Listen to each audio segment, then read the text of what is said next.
সুপ্রিয় দর্শক, স্বাগত জানাচ্ছে।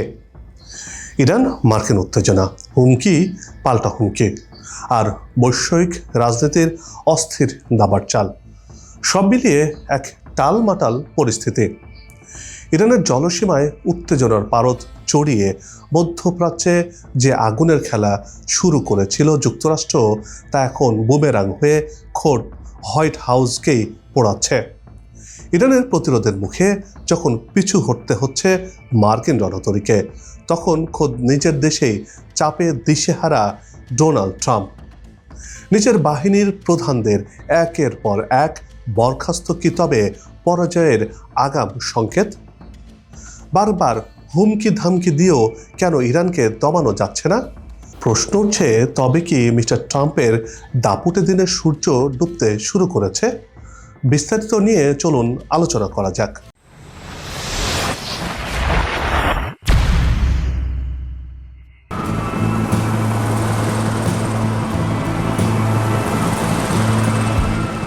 যুদ্ধের শুরুটা হয়েছিল দাম্ভিকতায়। ইসরায়েলি গোয়েন্দা তথ্যের উপর ভিত্তি করে ইরানকে গুঁড়িয়ে দেওয়ার যে নীল নকশা কষেছিলেন প্রেসিডেন্ট ডোনাল্ড ট্রাম্প বা তৈরি করেছিলেন, এখন তা বুমেরাং হয়ে ফিরে এসেছে। ইরানকে দমানো তো দূরের কথা, দেশটির ব্যালিস্টিক মিসাইল আর ড্রোন হামলায় কাতার, বাহরাইন এবং ইরাকে থাকা মার্কিন ঘাঁটিগুলো কার্যত অকেজো হয়ে পড়েছে। এই তালিকায় রয়েছে সৌদি আরবও। বিশ্ববাজারে তেলের দাম আকাশচুম্বী। আমেরিকার ভেতরে মুদ্রাস্ফীতি এবং সরবরাহ ব্যবস্থায় বিপর্যয়ে সাধারণ মানুষের জীবন এখন অতিষ্ঠ। খোদ ওয়াশিংটনের রাস্তায় নিজ দেশের প্রেসিডেন্টের বিরুদ্ধে ক্ষোভে ফুঁসে উঠেছে সাধারণ মার্কিন জনতা। ইরান যুদ্ধে জড়িয়ে যেন হযবরল অবস্থায় মিস্টার ট্রাম্প। ইরানের রেজিম চেঞ্জ করতে গিয়ে যেন নাস্তানাবুদ অবস্থা মার্কিন প্রেসিডেন্ট ডোনাল্ড ট্রাম্প প্রশাসনের। অবস্থা এতটাই নাজুক যে ৩৫ দিনের বেশি সময় যুদ্ধ করেও এখন খোদ মার্কিন বাহিনীতে ব্যাপক রদবদল করতে বাধ্য হচ্ছেন মিস্টার ট্রাম্প। অজানা কারণে মার্কিন অ্যাটর্নি জেনারেল পামেলা জো বর্ডি ও সেনাপ্রধান জর্জ রেন্ডিকে সরিয়ে দেওয়া হয়েছে। সেই সঙ্গে সরিয়ে দেওয়া হয়েছে সেনাবাহিনীর ট্রান্সফরমেশন ও ট্রেনিং কমান্ডারের প্রধান ডেভিড হুন্ডিকেও। চ্যাপলিন কোরের প্রধান উইলিয়াম গ্রিন জুনিয়রকেও বাদ পড়তে হয়েছে। এমনকি নৌ ও কোস্টগার্ড প্রধানও তাদের চাকরি বাঁচাতে পারেননি।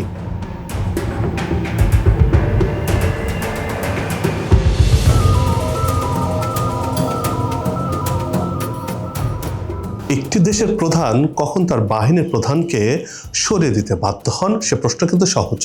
সোজা কথা উত্তর হলো, যখন তার উদ্দেশ্য অর্জন করতে ব্যর্থ হন, তখনই এমন কাজ করে থাকেন সরকার প্রধানরা। এবার খোদ মার্কিন প্রেসিডেন্টও ঠিক একই কাজ করেছেন। কারণ ইরান যুদ্ধে জড়িয়ে মিস্টার ট্রাম্প কোনোভাবেই পেরে উঠছিলেন না। নিজে যে ভুল করে বা ইসরায়েলের চাপে পড়ে ইরানে হামলা চালিয়ে তিনি ভুল করেছিলেন, সেই খেসারত এবার দিতে হচ্ছে এসব মার্কিন বাহিনীর পথ পরিবর্তনের মাধ্যমে। অন্যদিকে ইরানের কাছে যেভাবে মার্কিন সেনারা মার খাচ্ছে তা বিশ্বজুড়ে এখন স্বীকৃত। সেগুলো মার্কিনীদের জন্য বড় লজ্জার কারণ হলেও এমনটি মনে করছেন অনেকেই। সেই সাথে মিস্টার ট্রাম্পের ভুলের কারণে চরম অর্থনৈতিক ক্ষতির মুখে পড়েছে যুক্তরাষ্ট্র, যা কোনোভাবেই মেনে নিতে পারছেন না মার্কিন নাগরিকরা।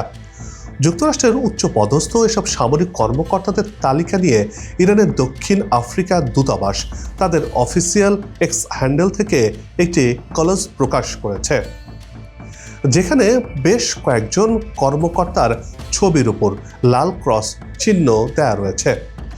পোস্টের ক্যাপশনে লেখা ছিল, the regime change happened successful MAGA. যুক্তরাষ্ট্রের অভ্যন্তরীণ রাজনৈতিক পরিবর্তন এবং সামরিক নেতৃত্বের রদ বদলকে লক্ষ্য করে যা একটি তির্যক উপহাস বটে। 2025 সালের 28 অক্টোবর যুদ্ধ শুরু হওয়ার পর যুক্তরাষ্ট্র ও ইসরায়েল একাধিকবার ইরানের রেজিম চেঞ্জ বা শাসন ব্যবস্থা পরিবর্তনের হুমকি দিয়ে আসছিল।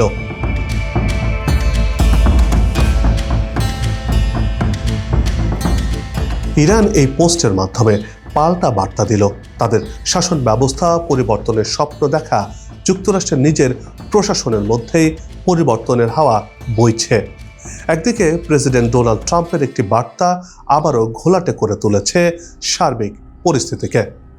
ট্রুথ সোশ্যালে একটি পোস্টে মিস্টার ট্রাম্প ইরানকে কঠোর হুঁশিয়ারি দিয়েছেন। তিনি জানিয়েছেন, আমি ইরানকে চুক্তি করার অথবা হরমুজ প্রণালী খুলে দেওয়ার জন্য 10 দিন সময় দিয়েছিলাম, আর মাত্র কয়েক ঘন্টা বাকি, এরপর তাদের উপর নরক নেমে আসবে। তবে ইরান এখনও হরমুজ প্রণালী খুলে দেওয়ার ব্যাপারে কোনো কিছু জানায়নি বা কোনো সিদ্ধান্ত নেয়নি। 21 মার্চ ট্রাম্প প্রথম হুঁশিয়ারি দিয়ে বলেছিলেন, যদি 48 ঘন্টার মধ্যে ইরান হরমুজ প্রণালী খুলে না দেয় তবে আমেরিকার পক্ষ থেকে ইরানের বিভিন্ন বিদ্যুৎ কেন্দ্রে আঘাত এনে সেগুলো নিশ্চিহ্ন করে দেওয়া হবে। এই তালিকায় সবচেয়ে বড় বিদ্যুৎ কেন্দ্রগুলো প্রথমে থাকবে বলে জানিয়েছিলেন তিনি। 23 মার্চ মাত্র 2 দিন পরেই সুর নরম করেন মিস্টার ট্রাম্প। তিনি জানান, দুই দেশের মধ্যে খুবই ভালো এবং ফলপ্রসূ আলোচনা হয়েছে। এর প্রেক্ষিতে ইরানের জ্বালানি অবকাঠামোগুলোতে যে কোনো ধরনের বড় সামরিক হামলা পরবর্তী 5 দিনের জন্য স্থগিত করার ঘোষণা দিয়েছিলেন মিস্টার ট্রাম্প।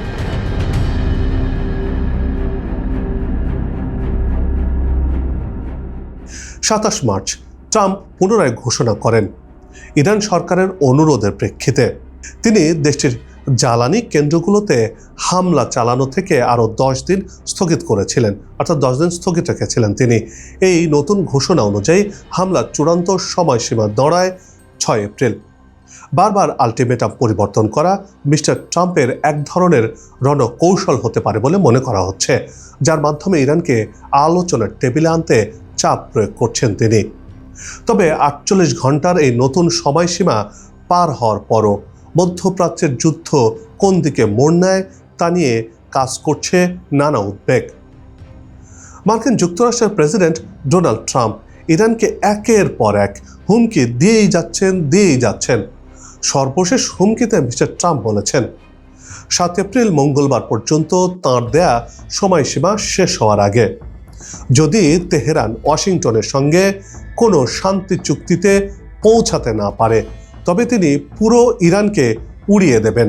মিস্টার ট্রাম্প এর আগেও ইরানের জনগণের অত্যাবশ্যকীয় অবকাঠামোগুলোতে হামলার হুমকি দিয়ে রেখেছিলেন।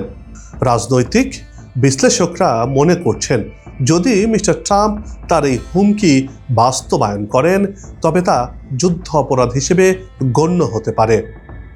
এদিকে তেহরানও ইসরায়েল এবং উপসাগরীয় দেশগুলোর উপর, অর্থাৎ উপসাগরীয় দেশগুলোতে যে অবকাঠামোগুলো রয়েছে সেগুলোতে একই ধরনের হামলার মাধ্যমে পাল্টা জবাব দেওয়ার হুঁশিয়ারি দিয়ে রেখেছে।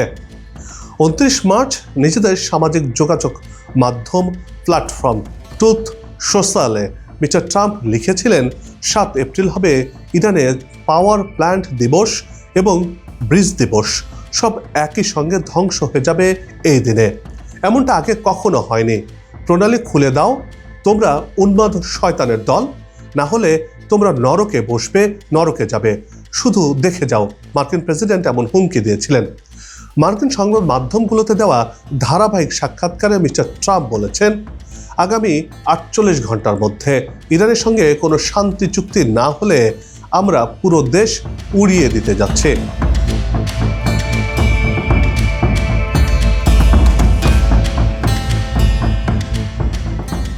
মার্কিন সংবাদ মাধ্যম এক্সিওস এবং ফক্স নিউজের প্রতিবেদনে মিস্টার ট্রাম্প বলেছেন, চুক্তির ভালো সম্ভাবনা আছে, কিন্তু তারা যদি চুক্তি না করে তবে আমি ওখানে সব কিছুকে উড়িয়ে দিতে যাচ্ছি।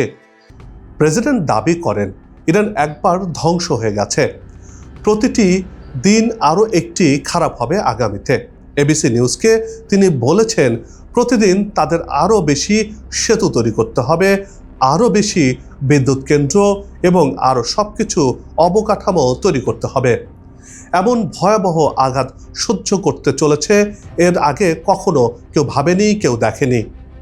গেল 2 সপ্তাহ ওয়াশিংটন ও তেহরান হরমুজ প্রণালী খুলে দেওয়ার বিনিময়ে একটি যুদ্ধবিরতি চুক্তিতে পৌঁছানোর জন্য পাকিস্তান, মিশর এবং তুরস্কের মাধ্যমে পরোক্ষ আলোচনা চালিয়েছে, কিন্তু তাতে উল্লেখযোগ্য কোনো অগ্রগতি হয়নি। মধ্যস্থতাকারীরা অবশ্য একটু ভিন্ন কথা বলছেন। তারা বলছেন দ্রুত কোনো চুক্তিতে পৌঁছানোর বিষয়ে খুব একটা আশাবাদী নন তারা। তবে তারা জানিয়েছেন মিস্টার ট্রাম্পের আলটিমেটাম বিলম্বিত করতে অন্তত একটি আংশিক সমঝোতার জন্য শেষ মুহূর্ত পর্যন্ত কাজ করে যাবেন তারা। তাতে কি শান্তি ফিরবে সেটি নিয়ে প্রশ্ন থেকেই যাচ্ছে। ইরানি নেতাদের সঙ্গে চুক্তিতে পৌঁছাতে ব্যর্থ হলে মিস্টার ট্রাম্প ইরানের বেসামরিক নাগরিকদের জন্য গুরুত্বপূর্ণ অবকাঠামো ধ্বংস করার হুমকি দিয়ে রেখেছেন, যা আধুনিক বিশ্বের জন্য বড় ধরনের মারাত্মক হুমকি হতে পারে। বিশ্লেষকরা মনে করছেন মিস্টার ট্রাম্প ভেবেছিলেন অল্পতেই ইরানকে হারাতে পারবেন, কিন্তু যুদ্ধের ময়দানে এসে ইরান কোনো এক অদৃশ্য শক্তির বলে উল্টো যুক্তরাষ্ট্রকেই হারিয়ে দিয়েছে, যা মার্কিন প্রেসিডেন্ট সহ্য করতে পারছেন না। তার ইগোতে লেগেছে। এই কারণে মিস্টার ট্রাম্প এখন ভিন্ন রকম অনেকটা আচরণ করছেন, ভিন্ন রকম খেলা খেলছেন। মার্কিন প্রেসিডেন্টের এমন সতর্কবার্তা ভালোভাবে নিচ্ছেন না খোদ মার্কিনীরা। এমনকি পশ্চিমা দেশগুলো নেতারাও যুক্তরাষ্ট্রের এমন আচরণকে মেনে নেওয়া হবে না বলে হুঁশিয়ারি দিয়েছেন। এভাবে যদি চলতে থাকে তাহলে মার্কিন যুক্তরাষ্ট্র একঘরে হয়ে পড়বে, এমনটি মনে করছেন বিশ্লেষকরা। এমনকি মিস্টার ট্রাম্পকে শেষমেশ বিশ্বের কাছে ক্ষমা চাইতে হতে পারে বলেও মনে করছেন সামরিক বিশেষজ্ঞরা।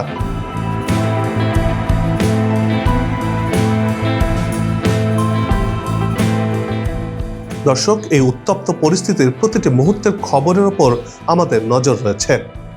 তাই এসব খবরের সর্বশেষ বিশ্লেষণমূলক তথ্য জানতে আমাদের সাথেই থাকুন। সবার সুস্বাস্থ্য আর মঙ্গল কামনা করে এই পর্ব থেকে এখানেই বিদায় নিচ্ছে। আগামীতে আবারও হাজির হব নতুন কোনো খবর আর তার বিশ্লেষণ নিয়ে। নিজে ভালো থাকুন, দেশকে ভালো রাখুন। ধন্যবাদ।